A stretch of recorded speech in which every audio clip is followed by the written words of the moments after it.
दोस्त कितने प्यारे होते हैं ना। दोस्त होते हैं तो हमें अपनी लाइफ का पर्पस पता चलता है। दोस्त का होना हमारी लाइफ में एक मोटिवेशन देता है, एक ऊर्जा देता है, हमें स्ट्रेस से दूर रखता है।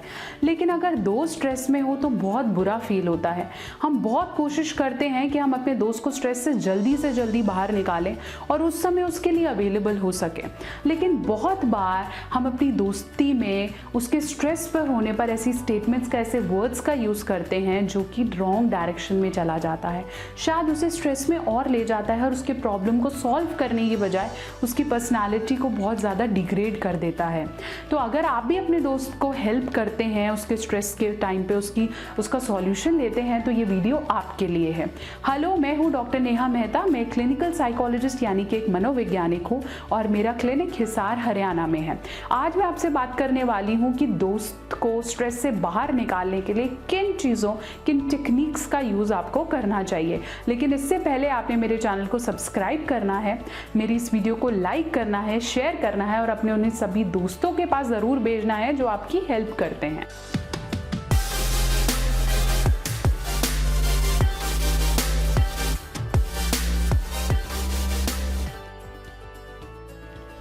तो चलिए, मैं आपको बता रही थी कि आप अपने दोस्त की स्ट्रेस के समय कैसे मदद कर सकते हैं। ऐसी कौन सी स्टेटमेंट्स हैं जो आपको बिल्कुल भी नहीं बोलनी है। देखिए, जब आपका दोस्त स्ट्रेस में होता है और हम उसकी हेल्प करने जाते हैं, उससे बात करने चाहते हैं, तो हम चाहते हैं कि वो जल्दी से स्ट्रेस से बाहर आ जाए। शायद वो एग्ज़ाम के रिजल्ट्स को लेकर हो सकता है, टीचर की डांट को लेकर हो सकता है, पेरेंट्स के अनबन को लेकर हो सकता है, फ्रेंड्स की किसी लड़ाई को लेकर हो सकता है, किसी चिड़चिड़ापन की वजह से हो सकता है, शायद गर्लफ्रेंड या बॉयफ्रेंड से ब्रेकअप की वजह से हो सकता है, शायद लाइफ और उसका करियर उस डायरेक्शन में नहीं जा रहा जैसे वो सोच सकता है। तो it can be multiple reasons that your friend is stressed. शायद कोई फिजिकल प्रॉब्लम भी हो सकती है। तो जब भी ऐसा होता है तो हमारी सबसे पहले कोशिश रहती है कि हम भाग के उसके पास जाएं, उससे पूछें कि प्रॉब्लम क्या है और फिर उसे बाहर निकालने की कोशिश करें। लेकिन जब हम कुछ ऐसी स्टेटमेंट यूज़ करते हैं जैसे कि तू पागल होता जा रहा है, ये कोई प्रॉब्लम है क्या, मुझे तो तू कहीं से भी घबराहट में नहीं लग रहा है, तो दिन रात यार रोता ही रहता है, stop complaining yourself, why you feel that you are getting punished, कितना और समय लेगा यार, तू तो रोता ही रहता है, ये कोई प्रॉब्लम नहीं है जो तू कह रहा है, तुझे लगता है कि तुझे इसके लिए रोना चाहिए, उठ यार, अब खड़ा हो, चल मेरे साथ। ऐसे जब हम स्टेटमेंट्स का यूज़ करते हैं ना, तो वो हमारी प्रॉब्लम को सुनने की बजाय हमें हताश और निराश ज़्यादा करता है। दोस्त होते ही पॉजिटिव सपोर्ट के लिए हैं। कभी कभार हम गुस्से में जब ऐसी स्टेटमेंट्स का यूज़ करते हैं या हमें लगता है कि हमारी अप्रोच सही है लेकिन वो काम नहीं करती। अगर आप अपने दोस्त को सच्ची में हेल्प करना चाहते हैं तो कोशिश करिए इस अप्रोच को फॉलो करने की। मुझे पता है तू इस समय प्रॉब्लम में है, शायद मैं वो सही इंसान नहीं हूँ जिससे तू अपनी ये पर्सनल प्रॉब्लम शेयर करे, लेकिन तुझे जब भी लगे कि तुझे मुझसे शेयर करना चाहिए तो मैं हमेशा तेरे साथ खड़ा हूँ। जब तुझे लगे कि मेरी ज़रूरत है, मैं तुझसे सिर्फ एक कॉल दूर हूँ। शायद तुझे इस समय लग रहा होगा कि कोई तुझसे प्यार नहीं करता, लेकिन हम सब तुझसे बहुत प्यार करते हैं। तेरे को जब लगे कि मेरी ज़रूरत है, मैं तेरी बहुत केयर करता हूँ, मैं तेरे साथ हूँ। तेरे को जो काम अच्छा लगता है, तुम्हें लगता है कि मुझे वीडियो देखना है, मुझे मूवी देखना है, मैं तेरे लिए वो हर एक्टिविटी करने को तैयार हूँ जो तेरे मूड को अपलिफ्ट करेगा। तू बहुत इम्पॉर्टेंट है, मैं तेरे साथ हूँ, मैं अवेलेबल हूँ। जब भी तू शेयर करना चाहे मुझसे बात कर सकता है। जब तुझे लगे कि तेरी प्रॉब्लम को कोई सुनने वाला होना चाहिए, तू हमेशा मुझे अपने पास पाएगा। तुझे अगर थोड़ा और समय लेना है तो ले, समय से भाग मत, अपनी प्रॉब्लम्स को खुद एनालाइज कर, क्योंकि तेरे सॉल्यूशंस तेरे पास हैं। मैं तुझसे दूर नहीं हूँ, तेरे साथ हूँ। ये ऐसी स्टेटमेंट्स हैं जो आपको पॉजिटिवली यूज़ करनी है, रादर देन कि हम कोई ऐसा स्टेटमेंट दें जो उसकी मेंटल हेल्थ को और डिप्राइव कर दे। दोस्त होना एक अमूल्य चीज़ है।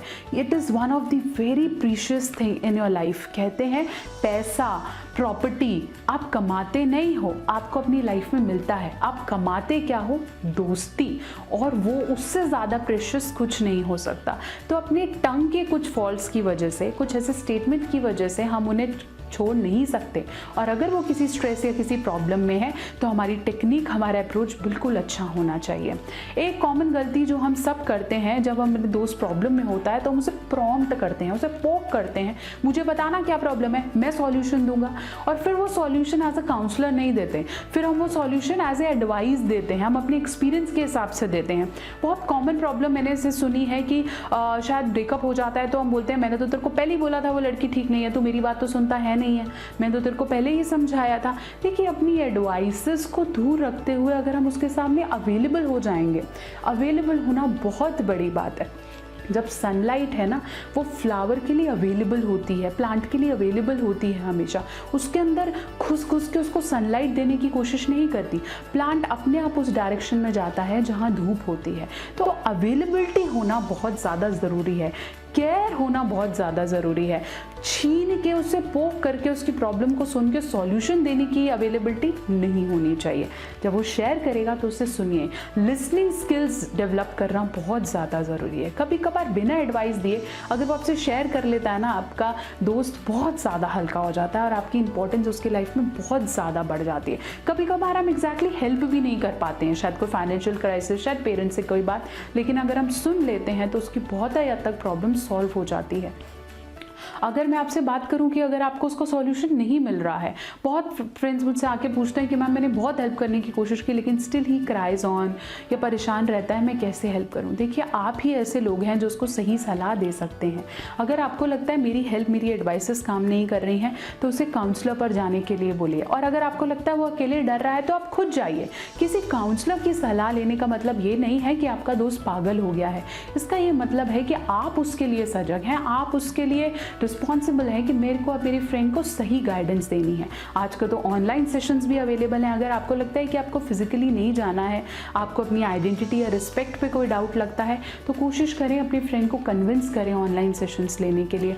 ऑनलाइन काउंसलिंग बहुत हद तक हेल्प करती है, अफोर्डेबल भी होती है, आपको बाहर नहीं जाना पड़ता है, किसी को बताना नहीं पड़ता है। तो अपने फ्रेंड के लिए एक अच्छा गाइड आप ही हो सकते हैं। तो कोशिश करेंगे उसके लिए अवेलेबल रहने की, कोशिश करेंगे उसे जज नहीं करेंगे और उसकी प्रॉब्लम का सॉल्यूशन उसको खुद लेने के लिए उसकी हेल्प करेंगे। तो आई होप आपको समझ में आया होगा कि अपने फ्रेंड के साथ फ्रेंडशिप कैसे मेंटेन कर सकते हैं, उनको किसी पर्टिकुलर स्ट्रेस से, किसी प्रॉब्लम से बाहर कैसे निकाल सकते हैं।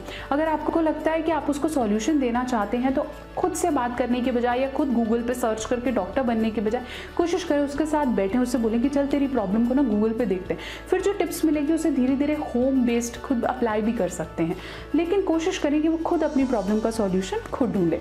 तो अब आपने क्या करना है, क्या भूल गए, क्या रह गया, मेरी इस वीडियो को लाइक करेंगे, शेयर करेंगे और चैनल को सब्सक्राइब करेंगे। अगर चैनल को सब्सक्राइब नहीं करेंगे तो मुझे फिर से कैसे सुनेंगे। तो आपने मेरे साथ जुड़े रहना है और मैं अगली वीडियो आपके सामने लेकर आऊंगी कि ब्रेकअप से उभरना कैसे है, कैसे मैं अपनी फ्रेंड की हेल्प कर सकता हूँ कि वो अपने टूटे रिश्ते से बाहर आ जाए।